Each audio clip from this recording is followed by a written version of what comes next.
Hello. चला आता आपण बघूया मिरर रिफ्लेक्शन कशामुळे दिसतात. लाईट ज्या पद्धतीने रिफ्लेक्ट होतो एखाद्या सरफेसवरून त्याच्यामध्ये खूप फरक असू शकतो. मिररचा सरफेस एकदम स्मूथ पॉलिश्ड असा असतो आणि त्याच्यावरून मॅक्झिमम लाईट रिफ्लेक्ट होतो. या फोटोत दाखवलेल्या ॲपल्सचा सरफेससुद्धा आपल्याला कदाचित स्मूथ गुळगुळीत असा वाटेल, पण ॲपलमध्ये आपल्याला रिफ्लेक्शन दिसत नाही. लाईट ॲपलवरनं रिफ्लेक्ट होताना रेड लाईट रिफ्लेक्ट होतोय, बाकी सगळा ॲब्सॉर्ब होतोय. मिररवरून मॅक्झिमम लाईट रिफ्लेक्ट होतोय. याच्याशिवाय आणखीन काही आहे का या दोन्हीमध्ये फरक की ज्यामुळे एकात इमेज दिसते आणि दुसऱ्यात नाही दिसत? बघूया. गुळगुळीत वाढणारं ॲपल आपण जर एखाद्या मायक्रोस्कोप खाली ठेवलं, त्याच्या सरफेसकडे बघितलं, तर तो ह्या फिगरमध्ये दाखवलेल्या सरफेससारखा अनइव्हन, इरेग्युलर, रफ असा दिसेल.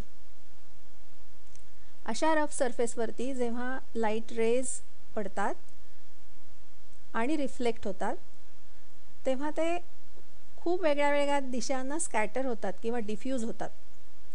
याचं कारण असं आहे की जरी लॉ ऑफ रिफ्लेक्शन असला आणि इन्सिडंट रेचा नॉर्मलशी असलेला अँगल या सगळ्या रेसशी खरं तर सारखा पाहिजे, पण ते केव्हा जर नॉर्मल सगळ्या एकाच अँगलनी असतील तर. इथे होतं आहे असं की इन्सिडंट रेज ज्या ज्या पॉईंटला सरफेसवरती पडत आहेत त्या त्या पॉईंटला तो सरफेस खालीवर असल्यामुळे नॉर्मल्ससुद्धा वेगळ्या वेगळ्या दिशेने येतात.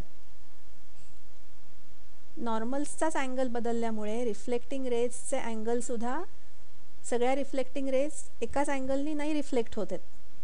ह्यालाच डिफ्यूज रिफ्लेक्शन असं म्हणतात. प्रत्यक्षात आपल्या आजूबाजूला रिअल लाईफमध्ये आपल्याला डिफ्यूज रिफ्लेक्शनच सर्वाधिक दिसतं. मिररच्या एक्झाम्पलमध्ये स्मूथ पॉलिश सरफेस पाहिला आपण तर तो असा ह्या फिगरमध्ये दाखवला तसा सरळ प्लेन दिसतो. त्याच्यावरती जेव्हा लाईट रेज पोचतात आणि रिफ्लेक्ट होतात तेव्हा रिफ्लेक्ट होणाऱ्या लाईटचा अँगल नॉर्मलशी सगळ्या नॉर्मल्सशी इक्वल येतो. म्हणजे ते सगळे रेज एकाच दिशेने रिफ्लेक्ट होतात. थोडक्यात रिफ्लेक्ट होणारा लाईट हा असा इव्हन किंवा कॉन्सन्ट्रेटेड असतो. लॉ ऑफ रिफ्लेक्शन डिफ्यूज रिफ्लेक्शनमध्ये आणि स्पेक्युलर रिफ्लेक्शनमध्ये दोन्हीकडे फॉलो केला जातो, पण स्पेक्युलर रिफ्लेक्शनमध्ये तो जास्त एव्हिडंट आहे कारण आपल्याला सगळा लाईट एकाच दिशेने ट्रॅव्हल करताना दिसतो.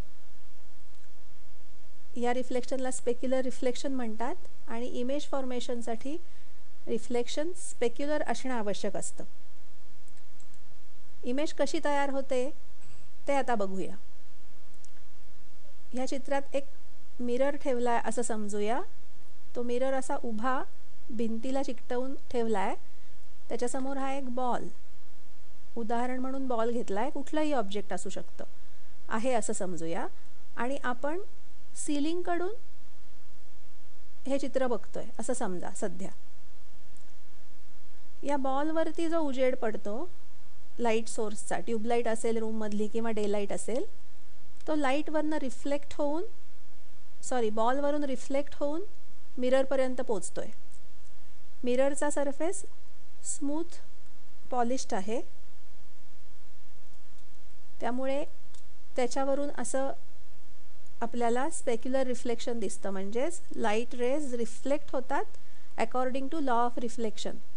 त्याचा अँगल ऑफ इन्सिडन्स आणि अँगल ऑफ रिफ्लेक्शन इक्वल आहेत.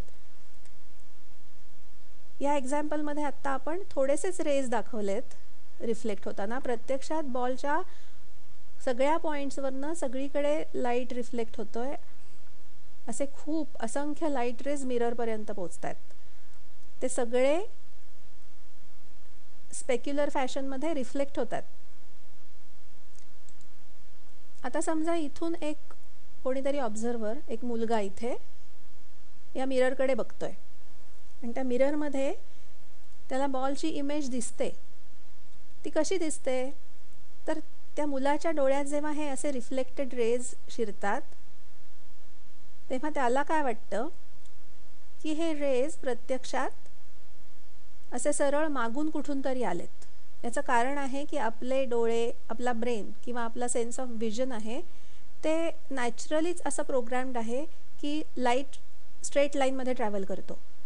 आता त्याला हा लाईट तर कळतोय आपल्या डोळ्यात शिरतोय म्हणून, तो आलाय कुठून?